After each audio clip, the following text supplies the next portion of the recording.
যুদ্ধ নয়, শান্তিও নয়, গাজাকে নিয়ে ভয়ঙ্কর এক ভবিষ্যৎ আঁকছে আন্তর্জাতিক মহল। অবরুদ্ধ গাজাকে দুই পৃথক অঞ্চলে ভাগ করার একটি নতুন পরিকল্পনা সামনে এনেছে যুক্তরাষ্ট্র। এ পরিকল্পনায় একটি অংশ হবে গ্রিন জোন, আরেকটি রেড জোন। গ্রিন জোনে ইসরায়েল ও আন্তর্জাতিক সামরিক বাহিনী নিরাপত্তার দায়িত্ব নেবে এবং সেখানে পুনর্গঠনের কাজ শুরু হবে। তবে রেড জোনে কোনো ধরনের পুনর্গঠনের উদ্যোগ নেই। ইসরায়েলের নিয়ন্ত্রণে থাকা বর্তমান ইউলো লাইন ঘিরেই পুরো উপত্যকাকে এই দুই ভাগে বিভক্ত করার প্রস্তাব করা হয়েছে। ব্রিটিশ দৈনিক দ্য গার্ডিয়ান শুক্রবার প্রকাশিত প্রতিবেদনে জানায়, রেড জোনে কী ঘটবে বা সেখানে কারা থাকবে এই বিষয়ে এখনও স্পষ্ট কোনো তথ্য নেই। এক মার্কিন কর্মকর্তা বলেন, স্বাভাবিকভাবে আপনি পুরো এলাকাকে একত্র রাখতে চাইবেন, কিন্তু সেটি এখন শুধু একটি আকাঙ্ক্ষা। বাস্তবে এটি অর্জনে আরও অনেক সময় লাগবে এবং প্রক্রিয়াটি মোটেও সহজ নয়। মধ্যস্থতাকারীরা মনে করছেন, এ পরিকল্পনা বাস্তবায়িত হলে গাজা আরও জটিল পরিস্থিতিতে পড়তে পারে, যেখানে না যুদ্ধ থাকবে পুরোপুরি, না শান্তি।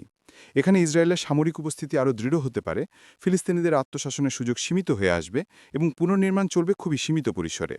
এদিকে মার্কিন প্রেসিডেন্ট ডোনাল্ড ট্রাম্প যে ২০ দফা শান্তি পরিকল্পনা ঘোষণা করেছেন, তার কেন্দ্রবিন্দুতে রয়েছে অবরুদ্ধ গাজায় একটি আন্তর্জাতিক নিরাপত্তা বাহিনী আইএসএফ মোতায়েন করা।